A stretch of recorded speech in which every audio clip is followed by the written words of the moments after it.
Mga kababayan, nitong nakaraang linggo, sinimulan na natin ang itatag ang mga hakbang upang mabawasan ang impact ng pagtaas ng presyo ng langis bunga sa kaguluhan sa gitnang silangan. Una, upang masiguro na tuloy-tuloy ang operasyon ng sektor ng transportasyon, bukas, March 17, ipapamahagi ng DSWD ang 5,000 pesos na cash relief assistance sa 139,000 na tricycle drivers sa 17 LGU sa Metro Manila. At isusunod na ng DSWD ang pamamahagi sa mga tricycle driver naman sa labas ng Metro Manila. Sa mga susunod na araw, ang mga jeepney at TNVS driver ay makakatanggap naman ng 5,000 pesos na cash relief assistance. At sa huling linggo ng Marso, ilalabas na ng DOTR ang fuel subsidy. Maliban dito, na-certify ko na bilang urgent ang dalawang panukalang batas na magbabawas sa excise tax sa petrolyo at mag-aamyenda sa Biofuels Act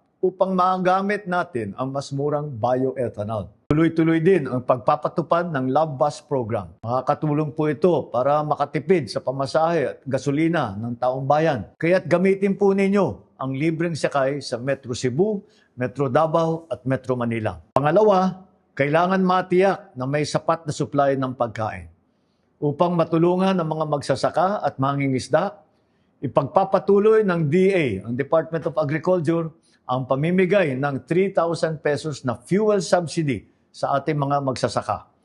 Mahigit 26,000 magsasaka ang mabibigyan nito. Para naman po sa mga mangingisda, ang BIFAR ay magbibigay sa Huwebes, March 19, ng 3,000 pesos na fuel subsidy sa higit na 26,000 mangingisda. Sisikapin din ng Department of Agriculture na ipamahagi sa Abril sa bawat magsasaka at mangingisda ang lagpas 2,000 pisong tulong mula sa Presidential Assistance for Farmers and Fisherfolk Program. Magagamit po ito ng mga magsasaka sa kanilang hanap buhay. Sinimulan na nitong Pebrero ang implementasyon ng Local Government Support Fund, yung LGSF. Sa mga nabigyan na, maaari na pong gamitin ang halagang ito upang bumili ng bigas sa ating mga magsasaka at ipamahagi sa kanilang mga komunidad. Muli, nananawagan ako sa ating mga local government unit na siguruhin wala ng pass-through fee na sisingilin. Nakarating sa akin na may ilang pang mga barangay na naniningil pa rito sa bawat sako ng palay at sasakyan.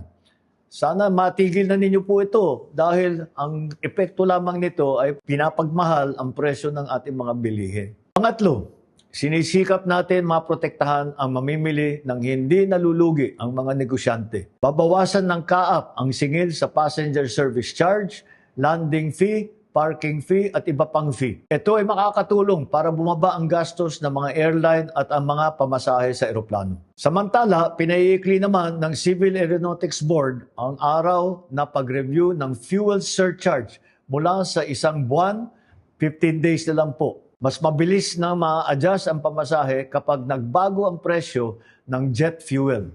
Ibig sabihin, kapag tumaas ang presyo ng jet fuel, mas kontrolado ang pagtaas ng airfare.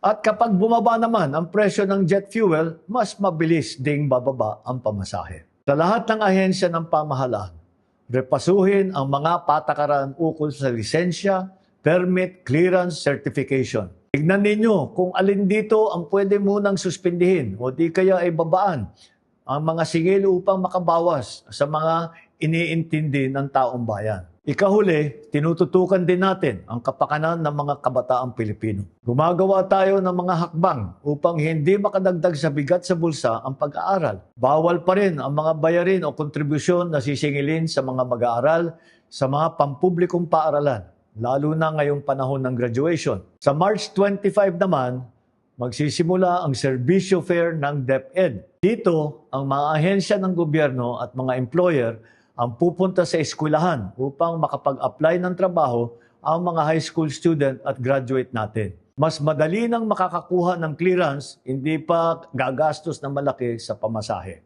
Mga kababayan, ngayon, higit kailanman, kailangan natin ang pagtutulungan ng bawat isa.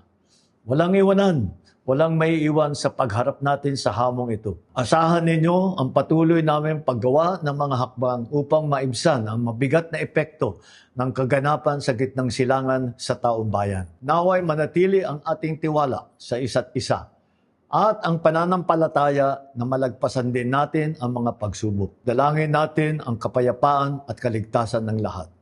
Marami pong salamat.